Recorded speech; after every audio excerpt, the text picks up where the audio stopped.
Okay, so good afternoon, everyone. Happy Friday. Welcome to the first meeting for the Committee on Regulation to consider a recommendation on a project called Agreements Between Agencies with Related Regulatory Responsibilities. My name is Bakaja Caldwell, and I am an attorney advisor here at ACUS, as well as the staff counsel for this project. I'm joined today by the consultant, Blaine Saito, who's with the Ohio State University Moritz College of Law, as well as the committee chair, Helen Serafio. So before I call the roll, the ACUS Research Director, Jeremy Graybois, would like to say a few words to kick us off. Jeremy? Thanks, Bakaja. Just want to extend a quick welcome to all committee members joining today. And of course, thank you to Professor Saito for conducting the study, Helen for chairing today's committee, and to you as well, Bakaja, for shepherding this project through. Awesome. Thank you, Jeremy. Okay, so I will now call two rolls. The first roll will be the names of committee members and alternates of committee members. After each name is called, the person should say here so we can make sure their mics are working.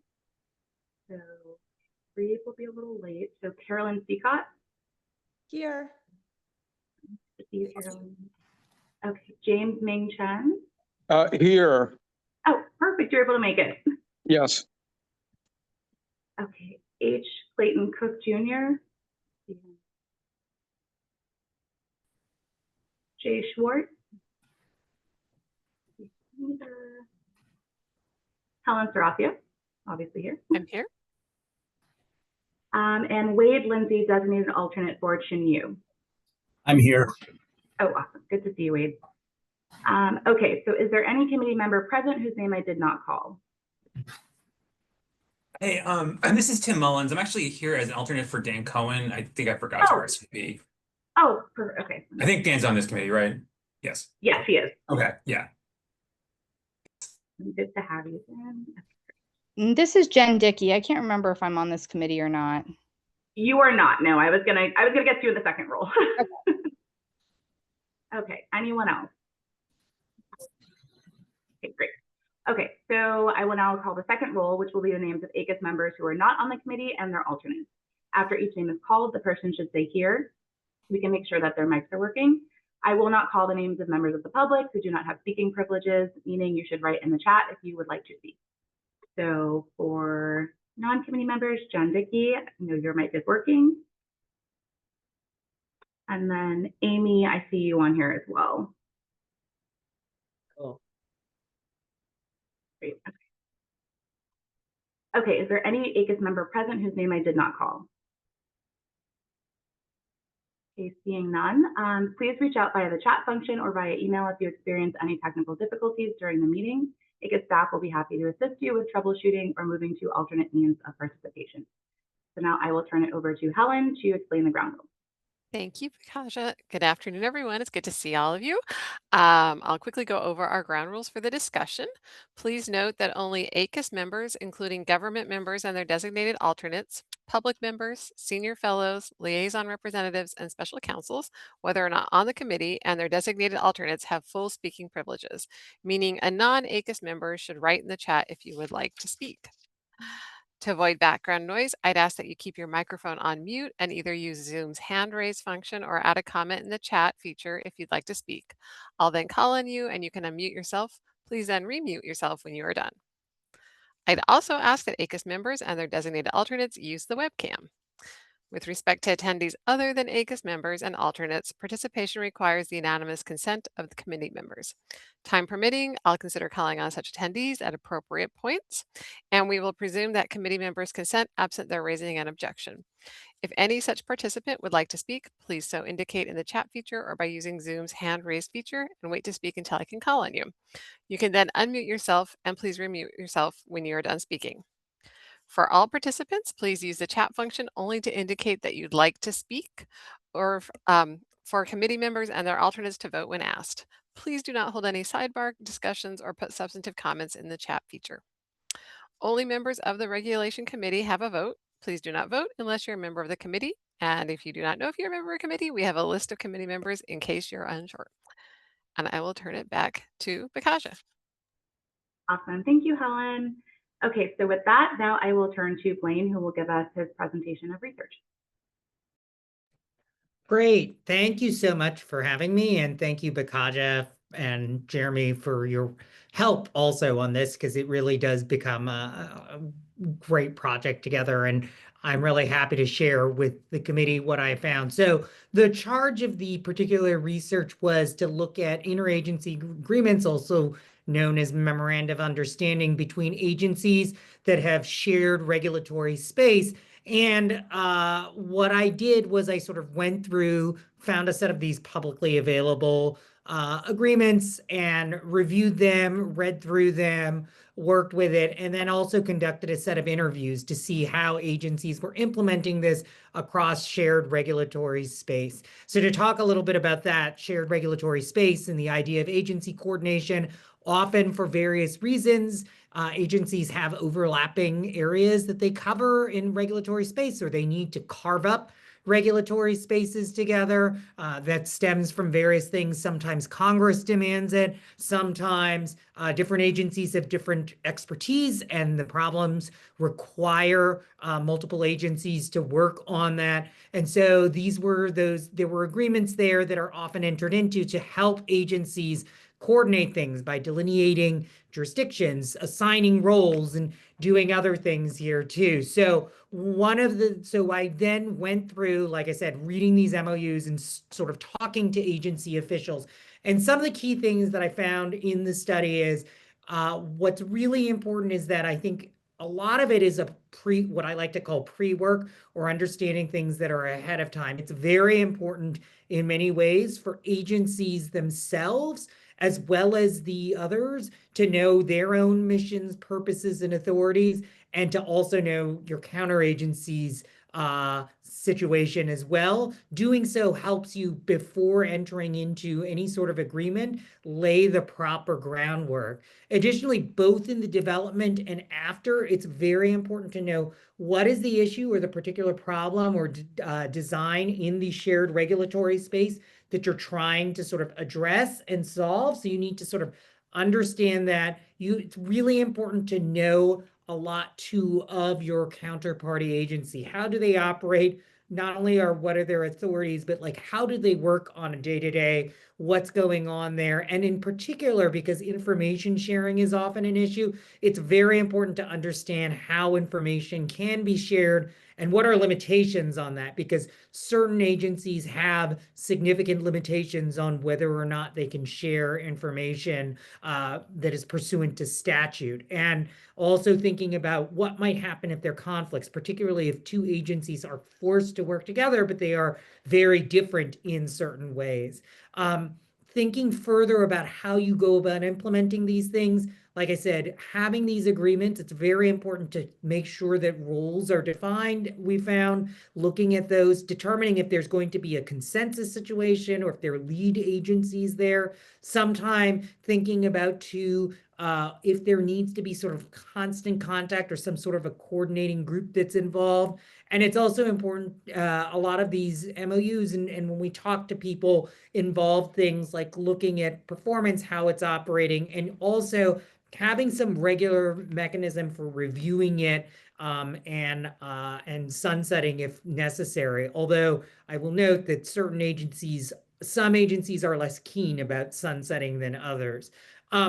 With that, I put forward a set of recommendations, and ACUS also put forward their set of recommendations, of which there are a lot of similarities, I think, between them. I think what's really important is a lot of, like I said, this background groundwork is before even you enter into these agreements is often very important, and for the agreement themselves to sort of reflect that. So I think it's very important for any one of these agreements to be stating things like goals, purposes, authorities themselves. It sounds, I joke that it sounds silly and it sounds very obvious, but an old adage I once said is that the obvious is the thing that's most taken for granted or most immediately forgotten. And so memorializing that is very, very important. I think when you're working to communication, having knowing your counterparties or the other agency or agencies across the table is incredibly important in building that trust. Having mechanisms to do that both in the actual agreement itself and leading up to entering into that agreement. I think it's also very important to make sure that there's a clear means for resolving disputes should they arise. There will always be at some point some disputes.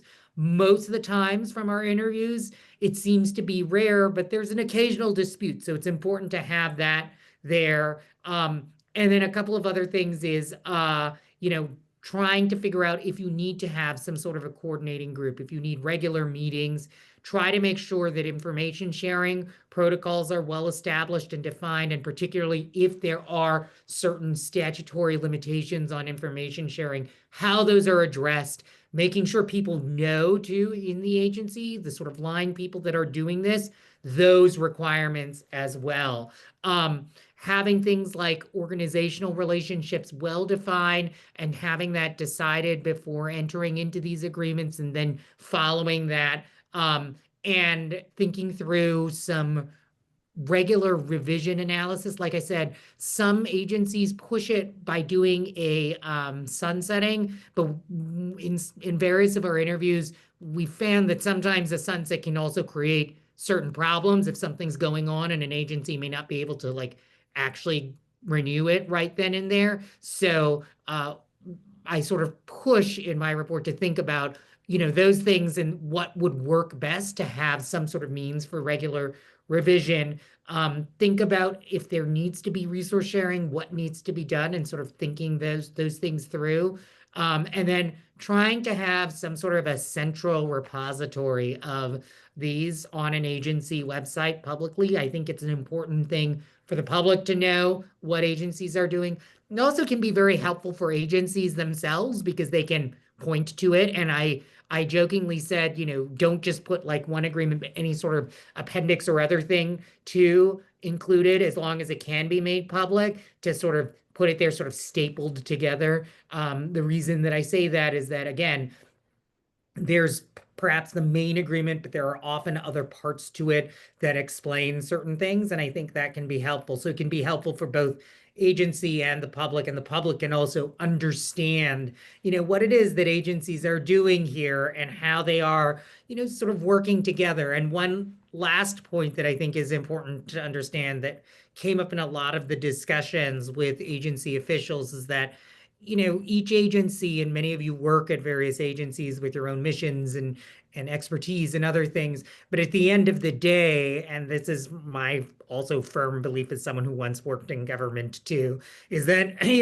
we're there to serve the American people and make the American people's lives better. And that's also something that I think when you're working with other agencies, again, an obvious point, but one to keep in mind, so that it doesn't get lost, and that we actually sort of find ways to do that and provide the highest level of services or regulatory responsibilities to the American people. So that's sort of my last little high note there too. So.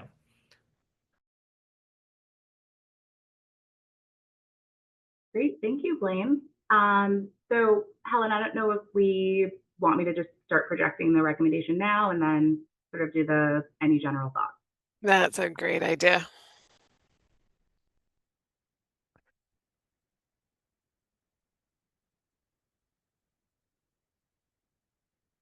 Thank you, Vikaja. She's going to share her screen. And while we pulled it up, if anyone has any general thoughts or reactions or concerns that they'd like to share before we start going through the recommendation, please raise your hand.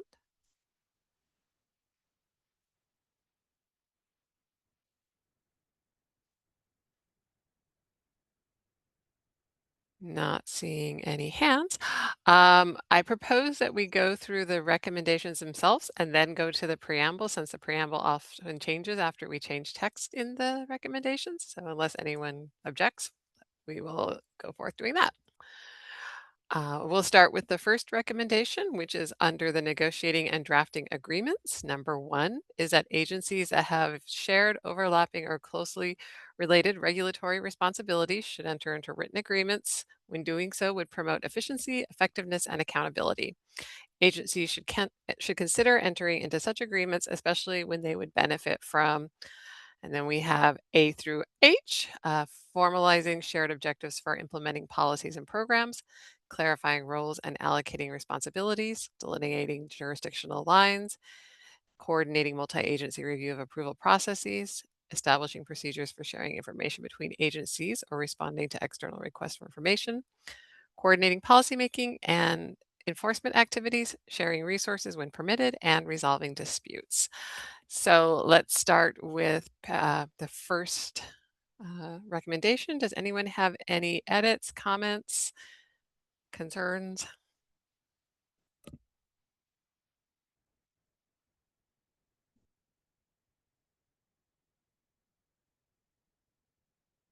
I'm not seeing any hands. I will give you 30 more seconds to look at it and let us think about it.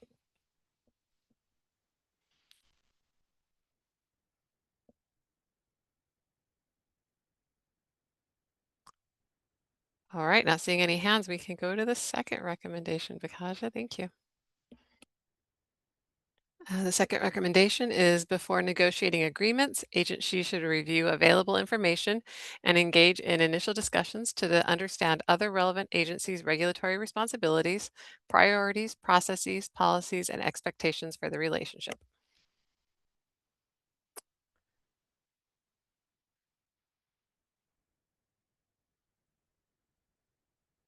Give everybody 30 seconds to think about it.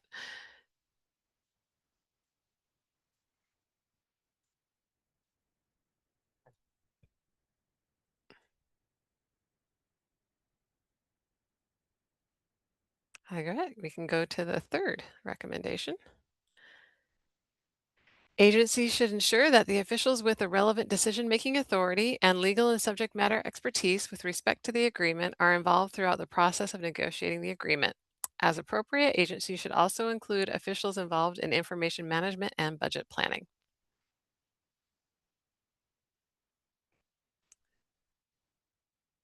Any concerns, edits, or comments?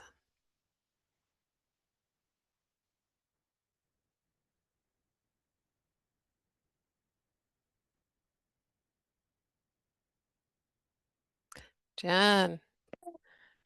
For the officials involved in information management and budget planning, is the intent here that those are officials at the agencies themselves or officials involved in information management and budget planning elsewhere in the administration? And should we be clear about that? That is a good question. I think it is the former, but I'm looking to Bikaja and Blaine to verify that.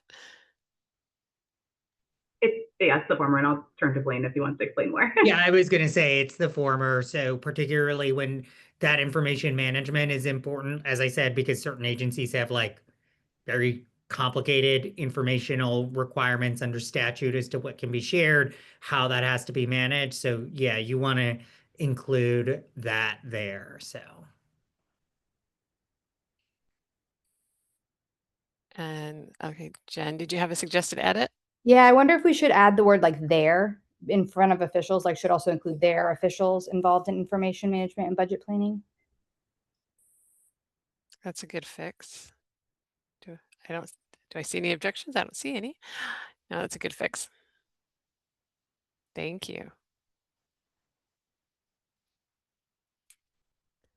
Anyone else have any questions or suggested edits?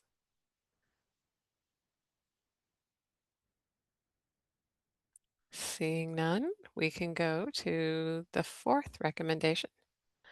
This one's a little long, so we'll give ourselves some time.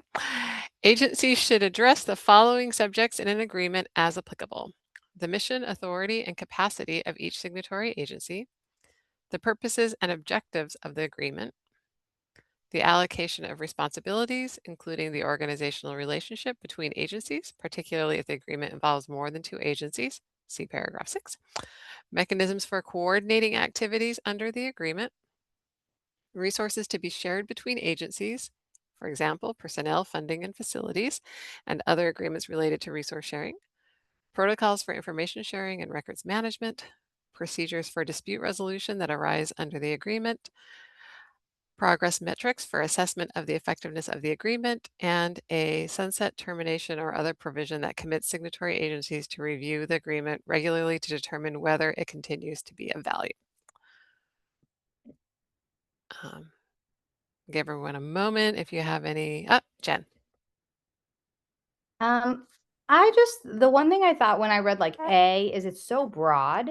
And I'm envisioning that a lot of these agencies would have multiple agreements with other agencies that are focused on more specific subject matter. It's not like this is like the DHS DOJ overarching agreement, but rather like, MOU on like litigation between, between involving the FEC and DOJ, or like something more specific. So I'm wondering whether there's a way to capture that, because I feel like the mission, authority, and capacity of each signatory agency is like so broad. I don't know if it should be more clearly linked to the subject of the agreement. I know we have at the top, like, address the following subjects as applicable. I don't know if that does enough work, or if there's a more that should be done to try to tie it to the subject matter of the agreement. No, thank you. And I'll turn to also, before I have thoughts, Bikaja or Blaine. Yeah, I think that's good. Sometimes, I think this is like one of those things. I think some level of high levels statement of mission of like the broader mission of agencies can be helpful, but like I think you want to have a mix of both, sort of, Jennifer, like maybe a short, very like broad statement of it so people know like where that agency is, but like, and then have a little more sort of tuning towards the particular agreement. But you do want to make sure that you're actually getting and focusing on the work that's there in the agreement when you're making these sort of statements that people know. But again, sometimes I think like the overall broad, like a very short, like one sentence broad statement of it can be helpful for sort of situating someone. I'm obviously like certain large famous agencies people know, but there are a lot of agencies, and not everyone may know every other agency and like where they're coming from in that. So I'm sort of neutral if you want to tie it down. I think, but I think having some level of it being broad, part of it being broad and part of it being specific is good. I don't know how you would write that in like this kind of format though. I turn that to Helen. Thanks, Blaine. Well, and Jen, did you have thoughts of potential language? I was thinking maybe you just put the word relevant before mission, like the relevant mission, authority, and capacity of each signatory agency. I'm seeing Blaine's head go up and down, so he agrees. Bikaja, any thoughts? Sorry, I'm my baby. Oh, fantastic. We have a guest. Oh, she's precious. Um, so we have the addition of the relevant mission, authority, and capacity of each signatory agency. That looks like an elegant solution. Does anyone have any objections? Seeing none. Thank you, Jen. That's an excellent solution. Any other potential edits or questions on the sub bullets in 4?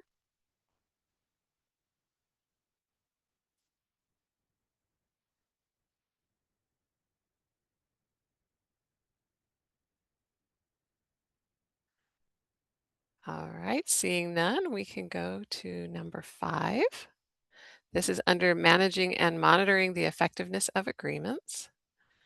So number 5 is agencies should designate an official with primary responsibility for managing and monitoring the agreement throughout its implementation.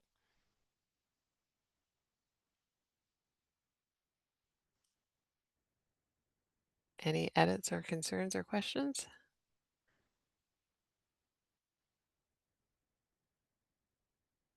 Jen?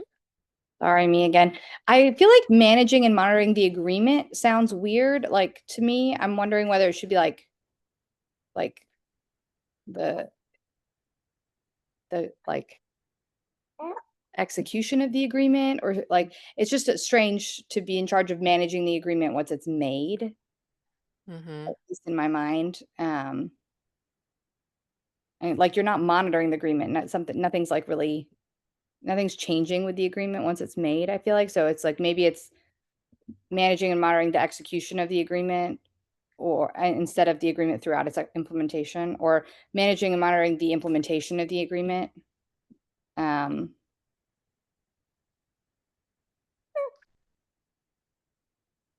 Thank you. I see Carolyn's hand went up too, so I think you sparked some interest. Carolyn? Hi. So I have a general statement that I was gonna hold back on, but it's a bit related to what Jennifer is raising here too. When I saw the report, which is terrific, and the recommendations, to me, the report really highlighted some of the issues that are currently with respect to these agreements that make it difficult even to study. And say we were to develop a very specific set of best practices, it would be very difficult right now because the person drafting it doesn't then follow it, doesn't see, there are no metrics to see what happens. We don't even see all of them because they're not publicly available.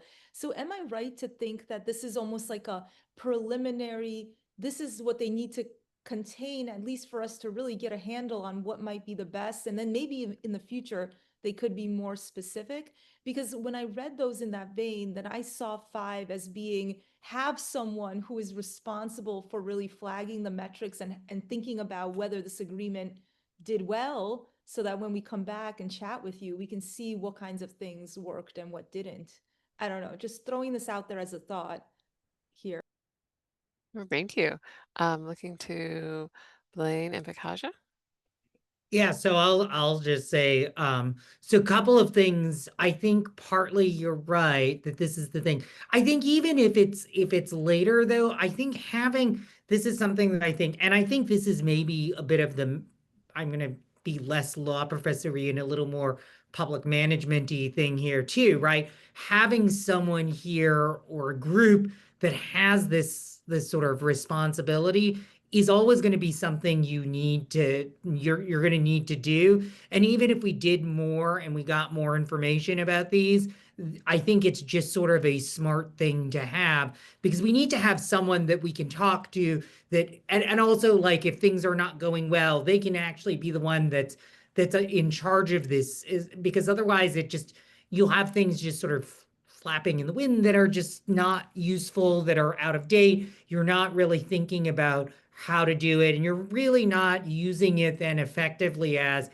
yes, it reads, these things are legalistic in some ways, but they really are at heart a managerial tool as well to focus on that particular work. So I think your comment is well taken. And I will say one of the harder parts of this project when I was the consultant was finding these kinds of agreements, and of course talking to people, not because there weren't people. We did, Pakaja unfortunately knows this, you and those of you who are government members, there was a bit of a little problem the government had last fall where it was harder to talk to people because no one was around, right? So that also, I think, limited some parts. That's what I'd also point out as a limitation. I would not write that, but like part of the limitation is in there. But I think the fact that it's not public is there. But I still think that this particular one as a general matter is useful so that we can always have someone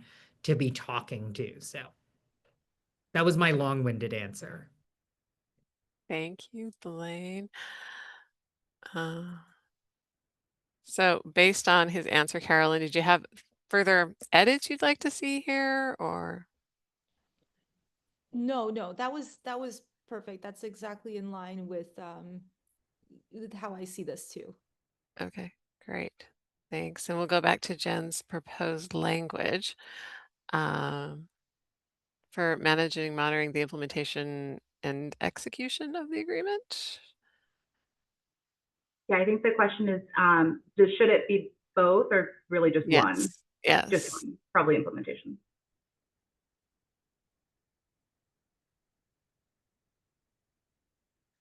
Any objections to the new language?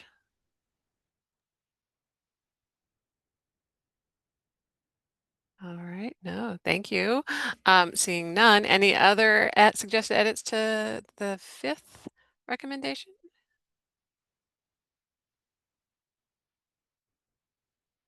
Seeing no hands, we can move to number 6. And that'll be where 3 or more agencies are party to an agreement. Agencies should determine the appropriate organizational relationship that provides for clear roles and responsibilities to support the effective coordination, management, and monitoring of joint activities under the agreement throughout its implementation. See paragraph 4C. Such relationships may include identifying a lead agency based on, for example, the circumstances of the agreement, such as when one agency is more affected by the activities, appointing co-leads, or establishing a coordinating group comprising of officials from all signatory agencies. This one's a little wordy, so we'll give everybody a little line. Jen? I suggest we delete the words determine the appropriate organizational relationship that provides for, and say something like should set clear roles and responsibilities or establish. I feel like all that language is unnecessary and is like unnecessarily wordy. Thank Maybe you. it's like it should determine clear or no, set forth clear roles and responsibilities or something like that. We like that. Delineate. I don't know. Delineate's also good too. Either.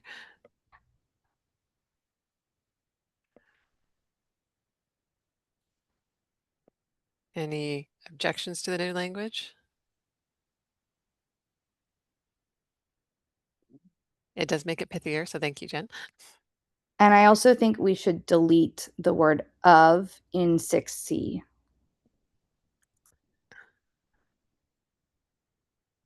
Comprising, again, That's like just a grammar thing. nice catch.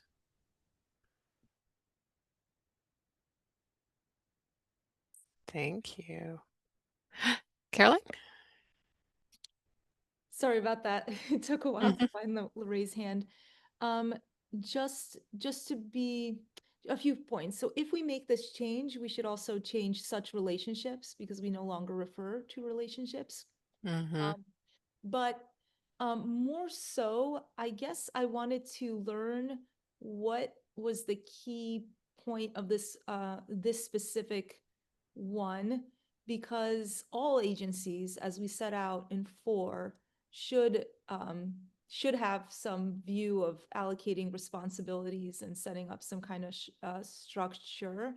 So is this, and 4, you know, in that sub refers to this one, but what is it that I don't I guess I just want them to be symmetrical and make sure that whatever 4 was going to refer to in 6, that that's still there and that it Mhm. makes sense. Yes. Bikaja? Do you want me to go back to 4? Because I think it is consistent. The organizational relationship is really just language that was in 4C to sort of make it easier to refer back. So I don't know if, yeah, maybe we need to reword 4C. I think it seems clear, but I'll sort of wait till Carolyn reads it and see if she agrees. I guess what I'm wondering is it important that there be an organizational relationship? I am fine with, if we cut it in 6. I think we should cut it here, and it should just say the allocation of responsibilities, particularly if the agreement includes more than 2 agencies, and then we just focus that that's a really important time for them to be very clear about the roles. But is something about this organizational relationship something that we meant to convey? I guess this question maybe is for Blaine, whether we need that or if that was a part of it. Is the difference that even if it's just 2 agencies, everyone sets clear goals, but if it's 3 or 4, then you need to set up like who's at the head and have an organizational structure. Do you see what I'm saying? Like, was that a key part of it? Yeah, I mean, I think this is okay. So I'll tell you the other complication with this particular study, and also coming through with recommendations that Katja and Helen and Jeremy have done a great job at doing is that we want to give recommendations of ideas, but like it's hard to be too overly, we don't want to be so overly prescriptive because there's so many things that these things are used for. Sometimes in one thing that I found is sometimes in a sort of agency situation, right? You have situations whereby a certain agency within that, it may just be two agencies, but even within that regulatory space, one agency is should probably be technically taking the lead in that, maybe because of statutory requirements or other things like that. So there are sometimes sort of organizational superstructures that come about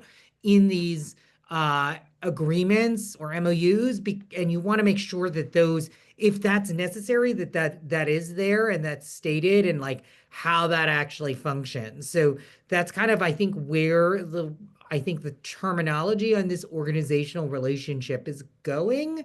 I mean, I can see where you're coming from. I think that makes some sense, but I think part of the reason I think that's in there is that even when it's two agencies, sometimes you may need that kind of a structure, or sometimes you might have an agency working with another agency together, but one agency is sort of like the home agency for this joint work that may be happening for various, and there are numerous reasons that can happen that are, endless in many ways. So that's sort of why I think that wording is in there, at least is my sense.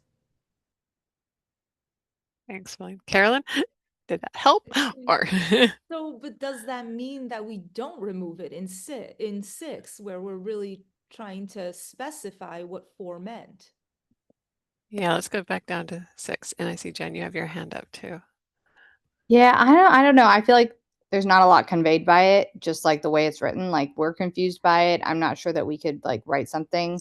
So I would probably just be in favor of deleting it in 4 too. Because I just don't like, I think if you delineate clear roles and responsibilities, that's like the battle. That's what they really want, is like who's responsible, who's in the lead, which officials are going to be monitoring this. So I would advocate just deleting it from 4. Thank you. Carolyn? I just wanted to say that I agree with Jennifer. All right. Does anyone object to taking the language out, including organizational relationship?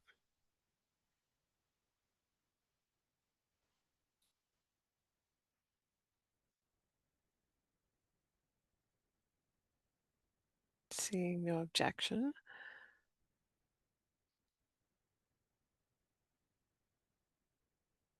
Thank you, Pakaja. So then going back down to 6, does that mean there's other edits we still need to make, or did we capture them?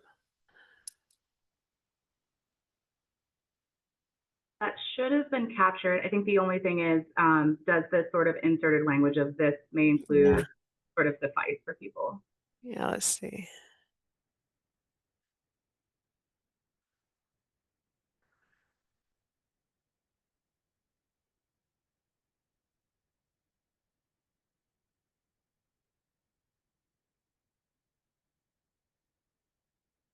Anyone have any issues with this, or have a preferred other usage of verbiage that they'd like in there?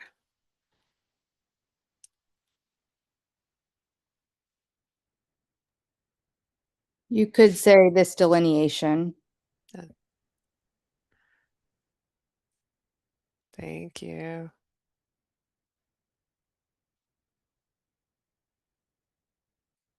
That is clearer. Thank you.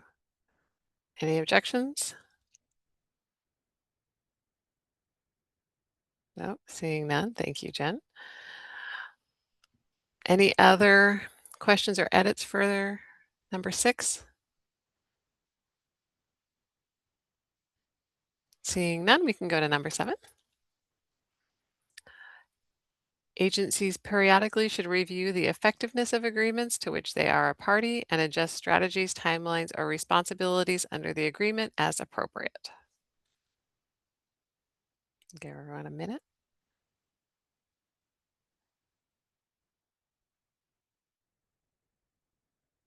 Any edits or questions on number 7?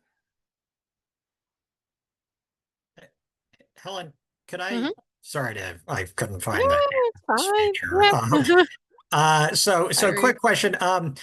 And maybe it's more a question for the consultants. Like when we say periodically, I assume the goal there is to essentially leave it entirely up to the agency's discretion in terms of whether that's every 6 months or every 5 years, or I know just by reference, we in Virginia, for our regulations at least, had a statutory requirement that every 4 years we go back and periodically review every single one of them. And I know like the Department of Transportation, for instance, has a similar policy. So I'm assuming the goal here is just to defer to the agency's discretion, which I think probably makes some sense. But, I wondered if there was any thought given to maybe having like a presumptive, 4 year, 5 year, every year, or, some, presumptive period that the agency could then, depart from either upward or downward, depending on, what makes the most sense.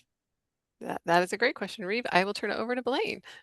Yeah, I mean, I think part of it is my sense is you want it to be sort of a regular periodic thing, but you don't want it to be sort of a straitjacket, right? So like different ones that I think putting something in there that states something when you're going to do that is important. I think for different agreements that can vary as to what is the timeline for that kind of a review there.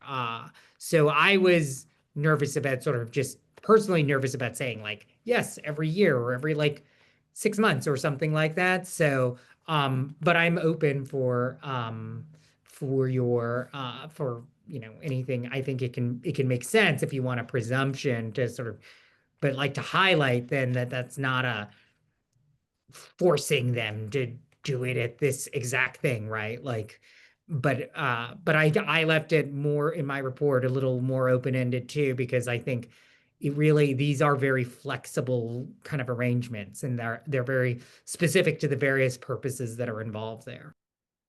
Makes a lot of sense to me. And I think it probably makes more sense in the regulatory context. Even then you may have some variation, but I think that there's some anchoring value in saying, okay, as a general matter, every 4 years or 5 years or 10 years or whatever, we're going to periodically review things. Whereas here, it seems there's probably enough heterogeneity among the different types of MOUs such that,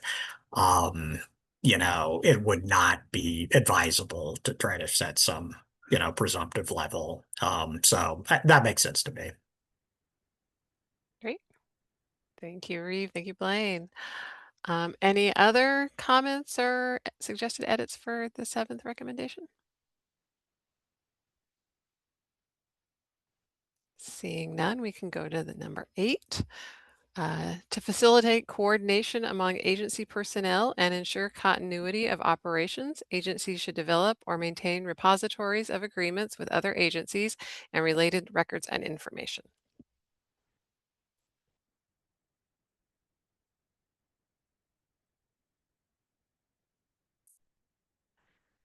Any questions or edits?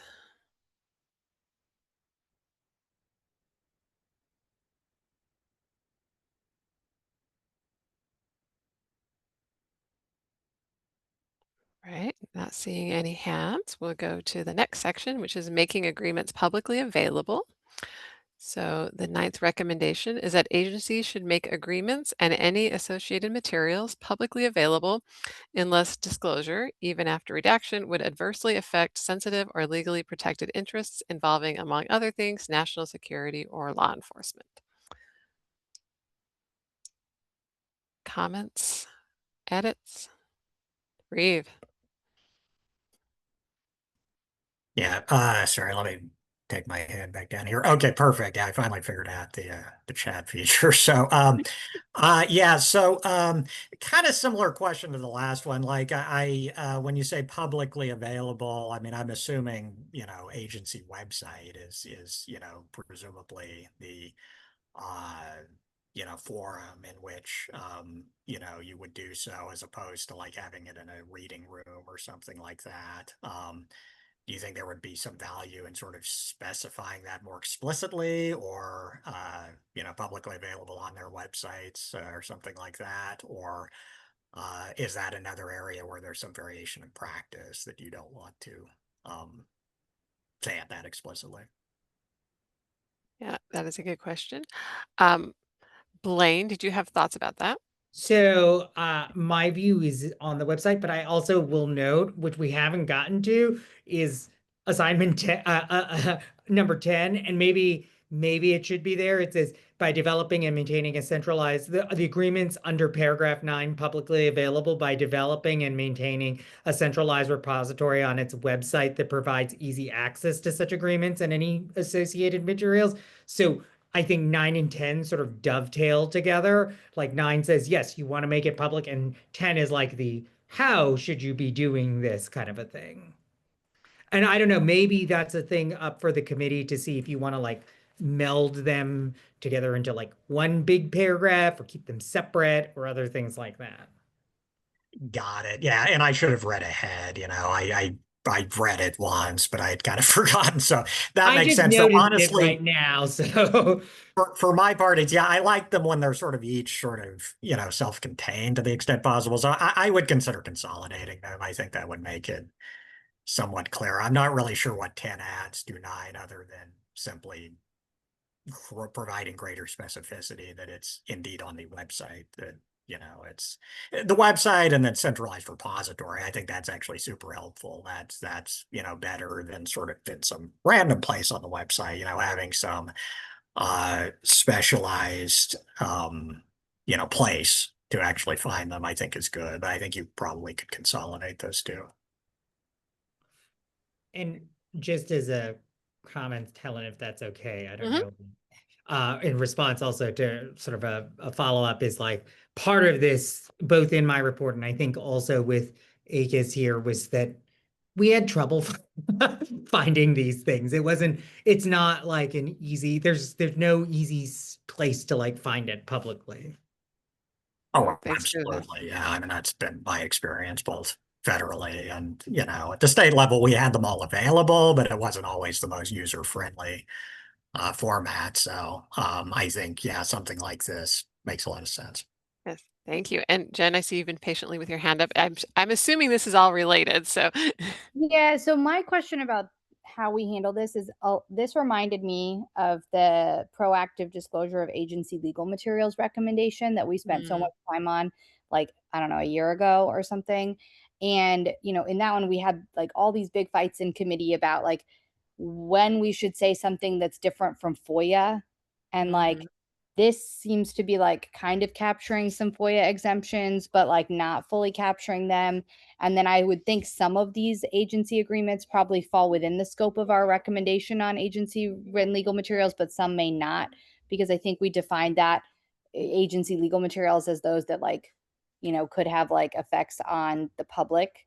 And so I feel like we need to think about how our recommendation fits with that previous recommendation and make sure it's consistent with that one. And so I feel like that needs more tinkering.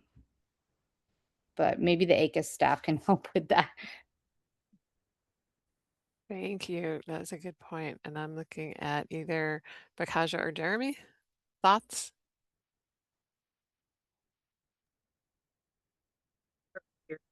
Just because I'm a little less familiar with that recommendation. It certainly sounds like something that we can do, but yeah, I'll sort of see if Jeremy wants to add to that. Yeah, it seems reasonable. I'm sure we can take a crack at that. We probably need like a footnote to that recommendation. And maybe the footnote says like some of these agreements may fall within the scope of that recommendation, or like, I don't know what we need, but like this seems like it, to the extent that there is an overlap, the Venn diagram, then what we recommended 9 and 10 should be consistent with what we recommended in that. Because otherwise we're changing the recommendation for the proactive disclosure of these materials. You see, like whatever we do in this one should, I think, match what we did in that one. Part of the issue is that was directed to Congress, I believe, but I think we can probably figure out a way to match the two up.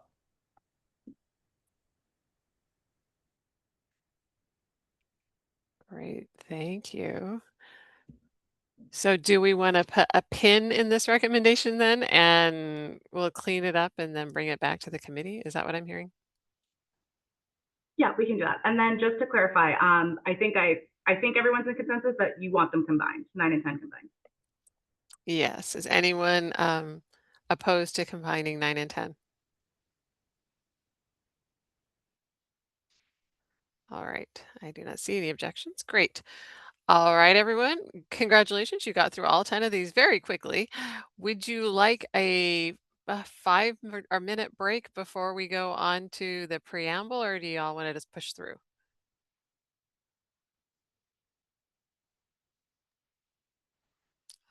All right, seeing no requests for a break, we can go up to the preamble.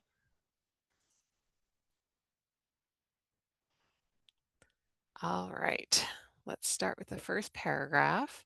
We will start with the first couple sentences. There are many contexts ranging from food safety to financial regulation in which multiple agencies have shared overlapping or closely related regulatory responsibilities.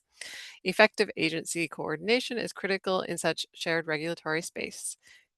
Greater coordination can avoid duplication of effort, provide opportunities for agencies to manage and reconcile differences, and improve the overall quality of agency decision-making. As the Administrative Conference recognized in Recommendation 2012-5, improving coordination of related agency responsibilities, agreements between agencies, often styled Memorandum of Understanding, provide an important tool for promoting and facilitating coordination.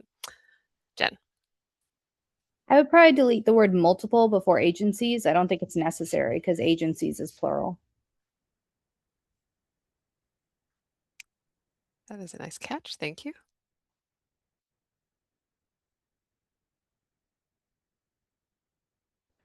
Any other suggested edits or questions on the first paragraph?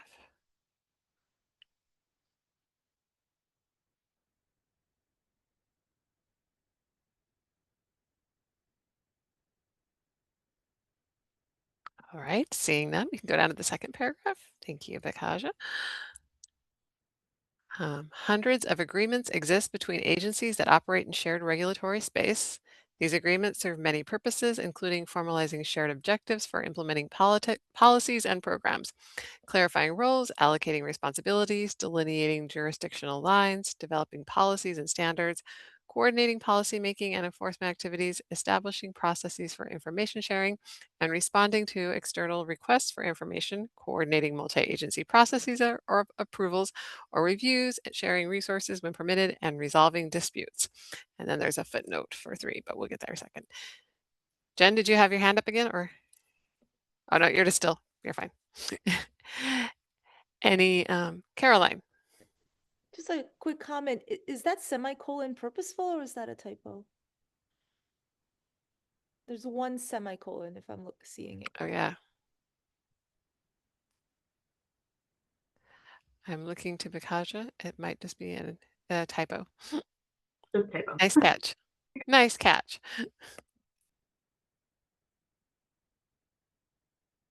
Any other edits or comments?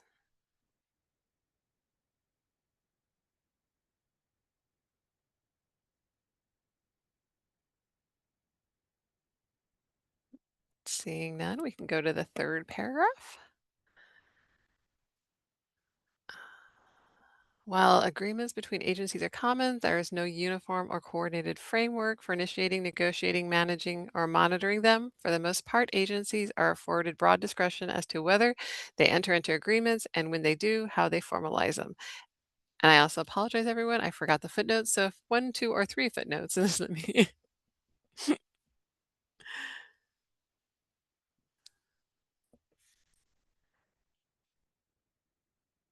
If you have comments on the third paragraph, not seeing any, we can go to the fourth paragraph.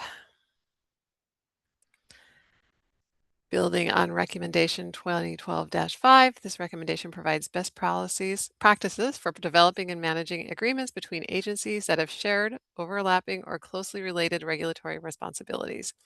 It encourages agencies to adopt practices for initiating, structuring, monitoring, and disclosing agreements that promote efficiency, effectiveness, and accountability.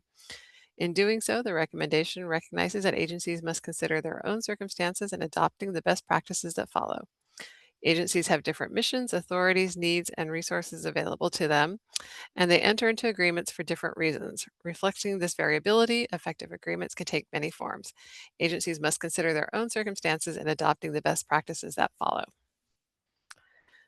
I'll give everyone some time to look at this and let us know if you have any suggested edits or questions or concerns.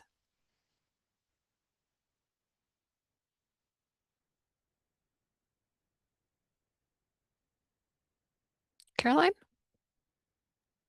I just wanted to comment that the last line and the line in doing so, the recommendation recognizes, feels repetitive. I think we just need one of those.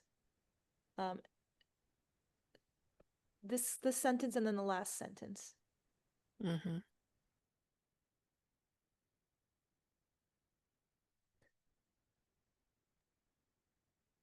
Does that sort of address what you mean? Or is there one that you preferred to delete instead of the other one? I didn't have a preference. Okay. This is good. Thank you. Any objections or other edits people would like?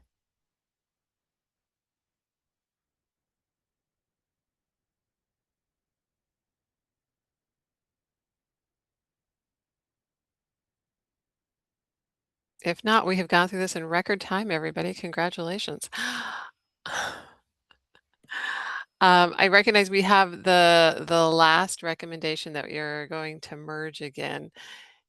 Jeremy, do we want to then hold the next session on April 24th for that, or because it's one left, do you want to do it in a different format?